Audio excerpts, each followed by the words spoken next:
Funes el Memorioso. Jorge Luis Borges.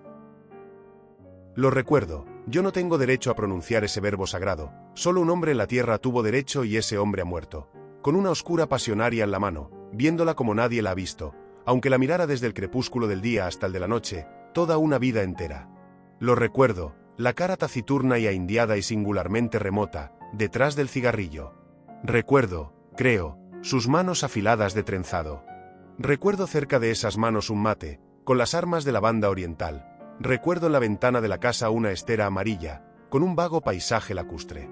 Recuerdo claramente su voz, la voz pausada, resentida y nasal del orillero antiguo, sin los silbidos italianos de ahora. Más de 3 veces no lo vi, la última, en 1887.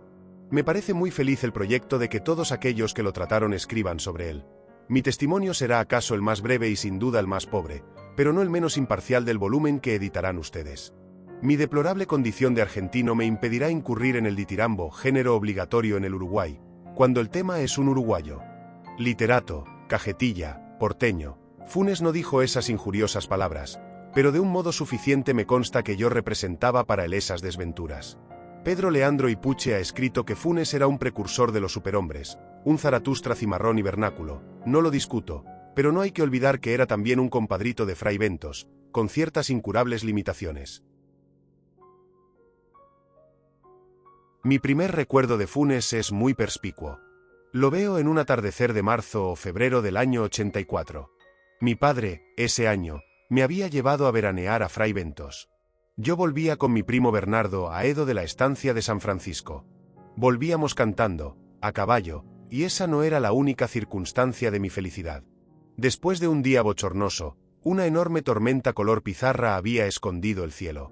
La alentaba el viento del sur, ya se enloquecían los árboles. Yo tenía el temor, la esperanza, de que nos sorprendiera en un descampado el agua elemental. Corrimos una especie de carrera con la tormenta. Entramos en un callejón que se ahondaba entre 2 veredas altísimas de ladrillo. Había oscurecido de golpe, oí rápidos y casi secretos pasos en lo alto. Alcé los ojos y vi un muchacho que corría por la estrecha y rota vereda como por una estrecha y rota pared. Recuerdo la bombacha, las alpargatas, recuerdo el cigarrillo en el duro rostro, contra el nubarrón ya sin límites. Bernardo le gritó imprevisiblemente: «¿Qué horas son, Ireneo?». Sin consultar el cielo, sin detenerse, el otro respondió: «Faltan 4 minutos para las 8, joven Bernardo Juan Francisco». La voz era aguda, burlona. Yo soy tan distraído que el diálogo que acabo de referir no me hubiera llamado la atención si no lo hubiera recalcado mi primo, a quien estimulaban, creo, cierto orgullo local, y el deseo de mostrarse indiferente a la réplica tripartita del otro. Me dijo que el muchacho del callejón era un tal Ireneo Funes, mentado por algunas rarezas como la de no darse con nadie y la de saber siempre la hora, como un reloj. Agregó que era hijo de una planchadora del pueblo, María Clementina Funes, y que algunos decían que su padre era un médico del Saladero, un inglés o connor, y otros un domador o rastreador del departamento del Salto. Vivía con su madre, a la vuelta de la Quinta de los Laureles. Los años 85 y 86 veraneamos en la ciudad de Montevideo. El 87 volví a Fray Bentos. Pregunté, como es natural, por todos los conocidos y, finalmente, por el cronométrico Funes. Me contestaron que lo había volteado un redomón en la estancia de San Francisco, y que había quedado tullido, sin esperanza. Recuerdo la impresión de incómoda magia que la noticia me produjo. La única vez que yo lo vi, veníamos a caballo de San Francisco y él andaba en un lugar alto. El hecho, en boca de mi primo Bernardo, tenía mucho de sueño elaborado con elementos anteriores. Me dijeron que no se movía del catre, puestos los ojos en la higuera del fondo o en una telaraña. En los atardeceres, permitía que lo sacaran a la ventana. Llevaba la soberbia hasta el punto de simular que era benéfico el golpe que lo había fulminado. 2 veces lo vi atrás de la reja, que burdamente recalcaba su condición de eterno prisionero. Una, inmóvil, con los ojos cerrados. Otra, inmóvil también, absorto la contemplación de un oloroso gajo de santonina. No sin alguna vanagloria, yo había iniciado en aquel tiempo el estudio metódico del latín. Mi valija incluía el De Viris y Justribus de Lomond, el Thesaurus de Quicherat, los comentarios de Julio César y un volumen impar de la Naturalis Historia de Plinio, que excedía, y sigue excediendo, mis módicas virtudes de latinista. Todo se propala en un pueblo chico, Ireneo, en su rancho de las orillas, No tardó en enterarse del arribo de esos libros anómalos. Me dirigió una carta florida y ceremoniosa, en la que recordaba nuestro encuentro, desdichadamente fugaz, del día 7 de febrero del año 84. Ponderaba los gloriosos servicios que don Gregorio Aedo, mi tío, finado ese mismo año, había prestado a las dos patrias en la valerosa jornada de Ituzaingó. Y me solicitaba el préstamo de cualquiera de los volúmenes, acompañado de un diccionario para la buena inteligencia del texto original, porque todavía ignoro el latín. Prometía devolverlos en buen estado, casi inmediatamente. La letra era perfecta, muy perfilada, la ortografía, del tipo que Andrés Bello preconizó, y por I, F por G. Al principio, temí naturalmente una broma. Mis primos me aseguraron que no, que eran cosas de Ireneo. No supe si atribuir a descaro, a ignorancia o a estupidez la idea de que el arduo latín no requería más instrumento que un diccionario. Para desengañarlo con plenitud le mandé el Gradus Ade Parnassum de Quicherat y la obra de Plinio. El 14 de febrero me telegrafiaron de Buenos Aires que volviera inmediatamente, porque mi padre no estaba nada bien. Dios me perdone, el prestigio de ser el destinatario de un telegrama urgente, el deseo de comunicar a todo Fray Bentos la contradicción entre la forma negativa de la noticia y el perentorio adverbio, la tentación de dramatizar mi dolor, fingiendo un viril estoicismo, tal vez me distrajeron de toda posibilidad de dolor. Al hacer la valija, noté que me faltaban el Gradus y el primer tomo de la Naturalis Historia. El Saturno zarpaba al día siguiente, por la mañana. Esa noche, después de cenar, me encaminé a casa de Funes. Me asombró que la noche fuera no menos pesada que el día. En el decente rancho, la madre de Funes me recibió. Me dijo que Ireneo estaba en la pieza del fondo y que no me extrañara encontrarla a oscuras, porque Ireneo sabía pasarse las horas muertas sin encender la vela. Atravesé el patio de baldosa, el corredorcito, llegué al segundo patio. Había una parra, la oscuridad pudo parecerme total. Oí de pronto la alta y burlona voz de Ireneo. Esa voz hablaba en latín, esa voz, que venía de la tiniebla, articulaba con moroso deleite un discurso o plegaria o incantación. Resonaron las sílabas romanas en el patio de tierra, mi temor las creía indescifrables, interminables. Después, en el enorme diálogo de esa noche, supe que formaban el primer párrafo del capítulo XIV del libro 7 de la Naturalis Historia. La materia de ese capítulo es la memoria. Las palabras últimas fueron: ut nihil non isdern verbis rederetur auditurn. Sin el menor cambio de voz, Ireneo me dijo que pasara. Estaba en el catre, fumando. Me parece que no le vi la cara hasta el alba. Creo rememorar el ascua momentánea del cigarrillo. La pieza olía vagamente a humedad. Me senté. Repetí la historia del telegrama y de la enfermedad de mi padre. Arribo, ahora, al más difícil punto de mi relato. Bueno es que ya lo sepa el lector, no tiene otro argumento que ese diálogo de hace ya medio siglo. No trataré de reproducir sus palabras, irrecuperables ahora. Prefiero resumir con veracidad las muchas cosas que me dijo Ireneo. El estilo indirecto es remoto y débil. Yo sé que sacrifico la eficacia de mi relato, que mis lectores se imaginen los entrecortados periodos que me abrumaron esa noche. Ireneo empezó por enumerar, en latín y español, los casos de memoria prodigiosa registrados por la Naturalis Historia. Ciro, rey de los persas, que sabía llamar por su nombre a todos los soldados de sus ejércitos. Mitrídates Eupator, que administraba la justicia en los 22 idiomas de su imperio. Simónides, inventor de la mnemotecnia. Metrodoro, que profesaba el arte de repetir con fidelidad lo escuchado una sola vez. Con evidente buena fe se maravilló de que tales casos maravillaran. Me dijo que antes de esa tarde lluviosa en que lo volteó el azulejo, él había sido lo que son todos los cristianos: un ciego, un sordo, un abombado, un desmemoriado. Traté de recordarle su percepción exacta del tiempo, su memoria de nombres propios. No me hizo caso.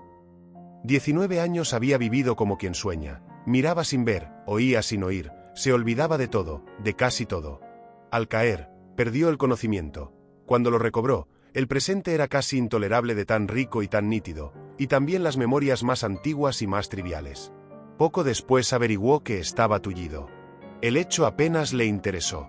Razonó, sintió, que la inmovilidad era un precio mínimo. Ahora su percepción y su memoria eran infalibles. Nosotros, de un vistazo, percibimos 3 copas en una mesa, Funes, todos los vástagos y racimos y frutos que comprende una parra. Sabía las formas de las nubes australes del amanecer del 30 de abril de 1882 y podía compararlas en el recuerdo con las vetas de un libro en pasta española que solo había mirado una vez y con las líneas de la espuma que un remo levantó en el río Negro la víspera de la acción del Quebracho. Esos recuerdos no eran simples. Cada imagen visual estaba ligada a sensaciones musculares, térmicas, etc. Podía reconstruir todos los sueños, todos los entresueños. 2 o 3 veces había reconstruido un día entero. No había dudado nunca, pero cada reconstrucción había requerido un día entero. Me dijo, más recuerdos tengo yo solo que los que habrán tenido todos los hombres desde que el mundo es mundo. Y también, mis sueños son como la vigilia de ustedes. Y también, hacia el alba, mi memoria, señor, es como vaciadero de basuras. Una circunferencia en un pizarrón, un triángulo rectángulo, un rombo, son formas que podemos intuir plenamente. Lo mismo le pasaba a Ireneo con las aborrascadas crines de un potro, con una punta de ganado en una cuchilla, con el fuego cambiante y con la innumerable ceniza, con las muchas caras de un muerto en un largo velorio. No sé cuántas estrellas veía en el cielo. Esas cosas me dijo, ni entonces ni después las he puesto en duda. En aquel tiempo no había cinematógrafos ni fonógrafos. Es, sin embargo, inverosímil y hasta increíble que nadie hiciera un experimento con Funes. Lo cierto es que vivimos postergando todo lo postergable. Tal vez todos sabemos profundamente que somos inmortales y que tarde o temprano, todo hombre hará todas las cosas y sabrá todo. La voz de Funes, desde la oscuridad, seguía hablando. Me dijo que hacia 1886 había discurrido un sistema original de numeración y que en muy pocos días había rebasado el 24.000. No lo había escrito, porque lo pensado una sola vez ya no podía borrársele. Su primer estímulo, creo, fue el desagrado de que los 33 orientales requirieran 2 signos y 3 palabras, en lugar de una sola palabra y un solo signo. Aplicó luego ese disparatado principio a los otros números. En lugar de 7013, decía, por ejemplo, Máximo Pérez, en lugar de 7014, el ferrocarril, otros números eran Luis Melián Lafinur, Olimar, Azufre, Los Bastos, La Ballena, El Gas, La Caldera, Napoleón, Agustín de Bedía. En lugar de 500, decía 9. Cada palabra tenía un signo particular, una especie de marca. Las últimas eran muy complicadas. Yo traté de explicarle que esa rapsodia de voces inconexas era precisamente lo contrario de un sistema de numeración. Le dije que decir 365 era decir 3 centenas, 6 decenas, 5 unidades. Análisis que no existe en los números el negro Timoteo o manta de carne. Funes no me entendió o no quiso entenderme. Locke, en el siglo XVII, postuló y reprobó un idioma imposible en el que cada cosa individual, cada piedra, cada pájaro y cada rama tuviera un nombre propio. Funes proyectó alguna vez un idioma análogo, pero lo desechó por parecerle demasiado general, demasiado ambiguo.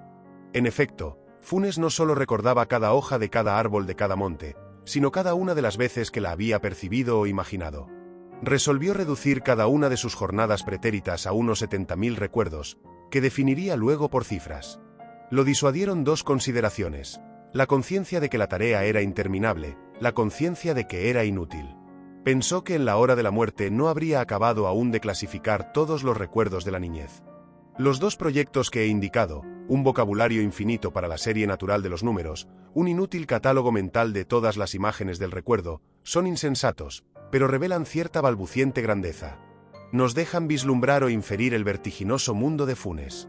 Este, no lo olvidemos, era casi incapaz de ideas generales, platónicas. No solo le costaba comprender que el símbolo genérico perro abarcara tantos individuos dispares de diversos tamaños y diversa forma. Le molestaba que el perro de las 3 y 14, visto de perfil, tuviera el mismo nombre que el perro de las 3 y cuarto, visto de frente. Su propia cara en el espejo, sus propias manos, lo sorprendían cada vez. Refiere Swift que el emperador de Lilliput discernía el movimiento del minutero. Funes discernía continuamente los tranquilos avances de la corrupción, de las caries, de la fatiga. Notaba los progresos de la muerte, de la humedad.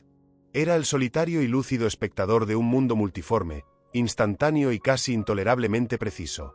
Babilonia, Londres y Nueva York han abrumado con feroz esplendor la imaginación de los hombres. Nadie, en sus torres populosas o en sus avenidas urgentes, ha sentido el calor y la presión de una realidad tan infatigable como la que día y noche convergía sobre el infeliz Ireneo, en su pobre arrabal sudamericano. Le era muy difícil dormir. Dormir es distraerse del mundo. Funes, de espaldas en el catre, en la sombra, Se figuraba cada grieta y cada moldura de las casas precisas que lo rodeaban. Repito que el menos importante de sus recuerdos era más minucioso y más vivo que nuestra percepción de un goce físico o de un tormento físico. Hacia el este, en un trecho no amanzanado, había casas nuevas, desconocidas. Funes las imaginaba negras, compactas, hechas de tiniebla homogénea. En esa dirección volvía la cara para dormir. También solía imaginarse en el fondo del río, mecido y anulado por la corriente. Había aprendido sin esfuerzo el inglés, el francés, el portugués, el latín. Sospecho, sin embargo, que no era muy capaz de pensar. Pensar es olvidar diferencias, es generalizar, abstraer. En el abarrotado mundo de Funes no había sino detalles, casi inmediatos. La recelosa claridad de la madrugada entró por el patio de tierra. Entonces vi la cara de la voz que toda la noche había hablado. Ireneo tenía 19 años. Había nacido en 1868. Me pareció monumental como el bronce, más antiguo que Egipto, anterior a las profecías y a las pirámides. Pensé que cada una de mis palabras, que cada uno de mis gestos, perduraría en su implacable memoria. Me entorpeció el temor de multiplicar ademanes inútiles. Ireneo Funes murió en 1889, de una congestión pulmonar.